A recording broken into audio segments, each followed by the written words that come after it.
सभी करनाल वासियों को मेरा नमस्कार। जैसा कि आप सब लोगों को मालूम है, कोरोना के केसेस पूरे देश में काफ़ी बढ़ रहे हैं और करनाल भी उसमें अछूता नहीं है। यहाँ भी काफ़ी बड़ी संख्या में अभी केसेस आ रहे हैं। पिछले कुछ दिनों से रोज़ाना 300-400 केसेस आने की जो है खबर सामने आई है और ये हम सब के लिए चिंता का विषय है। जिला प्रशासन ने इसी संदर्भ में जो हमारे जो मेडिकल फैसिलिटीज़ हैं उनका रिव्यू किया और जो हमारी तैयारियां हैं उनको मैं आपके साथ शेयर करना चाहूँगा। सबसे पहली जो पॉइंट आती है वो हमारे बेड्स की अवेलेबिलिटी है।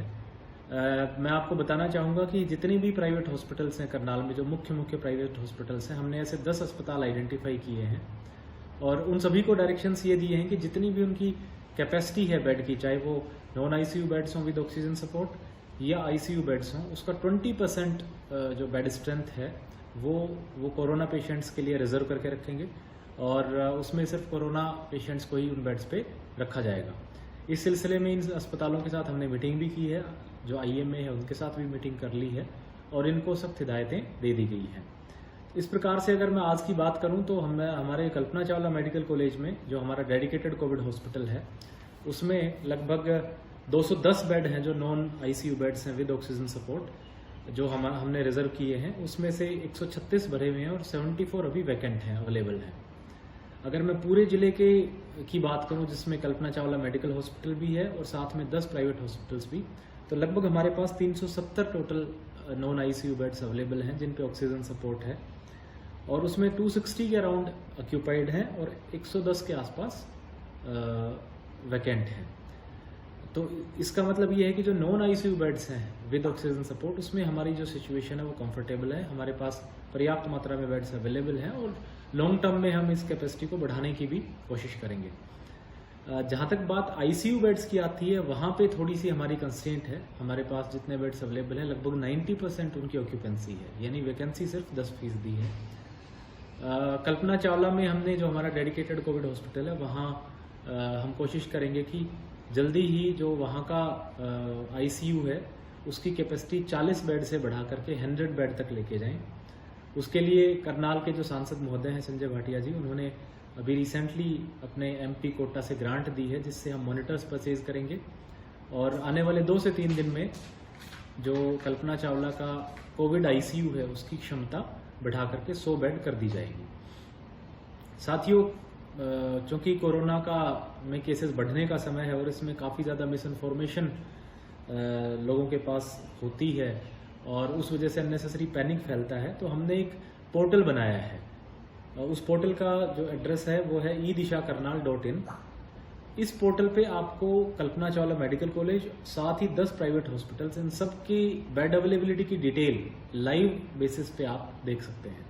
तो अगर आपको किसी को भी चेक करना हो कि कौन से अस्पताल में कितने बेड भर गए हैं, कितने अवेलेबल है, तो आप इस पोर्टल पे जा करके उसकी अवेलेबिलिटी देख सकते हैं। इस पोर्टल का लिंक जो हमने अपने जिले की वेबसाइट है karnal.gov.in उस पर भी दे दिया है और मैं हमारे डीपीआरओ के माध्यम से रोजाना प्रेस नोट के जरिए भी इस सूचना को प्रसारित करूंगा। सभी मीडिया बंधुओं से, विशेष रूप से प्रिंट मीडिया के साथियों से मेरा आग्रह रहेगा कि ये बेड अवेलेबिलिटी रेगुलर बेसिस पे अपने मीडिया के जरिए लोगों तक पहुंचाएं। जहां तक बात आती है कि कई सारे प्राइवेट हॉस्पिटल्स में जो हमने 20% बेड्स रिजर्व किए हैं, अगर वो उसकी पालना ना कर रहे हों या वहाँ कोविड पेशेंट्स ना रख रहे हों, इस तरह के मामले भी हमारे सामने आए हैं। तो इसके लिए हमने एक डेडिकेटेड टीम बनाई है और उस टीम को काम दिया है कि इन सभी प्राइवेट अस्पतालों की चेकिंग करेंगे और वो इंश्योर करेंगे कि 20% बेड वो कोविड पेशेंट्स के लिए रिजर्व करें। अगर कोई भी अस्पताल इसमें लीनियंसी बरतते हुए पाया गया या ये प्रोविजंस फॉलो ना करते हुए पाया गया तो उस कंसर्न हॉस्पिटल के खिलाफ हम सख्त से सख्त कार्रवाई करेंगे। दूसरा जो महत्वपूर्ण मुद्दा है वो आता है, कई बार इस तरह की न्यूज़ मार्केट में चलती है कि जो हमारी एंटीवायरल ड्रग्स हैं, विशेष रूप से रेमडेसिविर और बाकी जो ड्रग्स जो कोविड के ट्रीटमेंट में हेल्पफुल हैं, उनकी अवेलेबिलिटी को लेकर रूमर्स चलते हैं। तो इसके लिए भी मैं आपको बता दूं कि हमने रिसेंटली टीम कॉन्स्टिट्यूट करके करनाल जिले की जो हमारी केमिस्ट शॉप्स हैं, डिस्पेंसरीज हैं, वहाँ चेक कराया था और ये जो मेडिसिन है सफिशिएंट मात्रा में अवेलेबल है। इसमें कोई भी अगर इसकी ब्लैक मार्केटिंग या होर्डिंग करते हुए पाया गया तो अगेन हमने टीम्स कॉन्स्टिट्यूट की हैं, वो चेकिंग करेंगे रैंडम बेसिस पे और सख्त से सख्त कार्रवाई जो है उनके खिलाफ लाई जाएगी अमल में। एक जो इसमें विशेष हिदायत है या विशेष ध्यान रखने वाली बात है वो ये है कि ये जो भी एंटीवायरल ड्रग्स हैं, विशेष रूप से रेमडेसिविर, ये एमआरपी पे ही बेची जाए।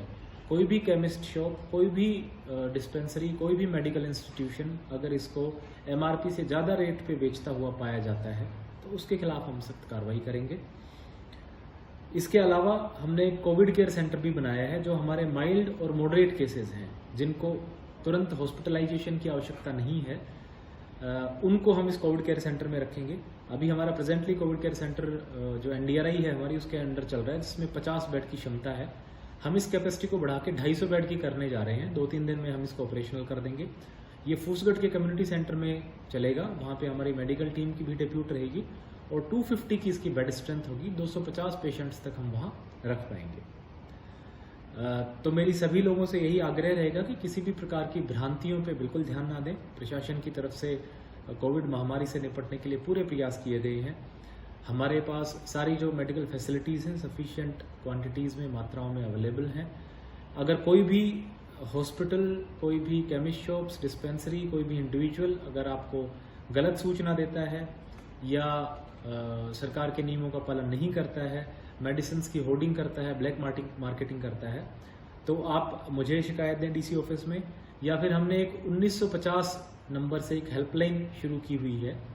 24 आवर ये हेल्पलाइन ऑपरेशनल है, तो आप 1950 नंबर पे कॉल करके अपनी शिकायत दर्ज कराएं।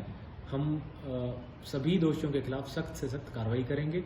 मुझे उम्मीद है कि सरकार के द्वारा जो कोविड का जो भी प्रोटोकॉल्स बताए गए हैं आप उन सब का पालन करेंगे और स्वस्थ रहेंगे। धन्यवाद।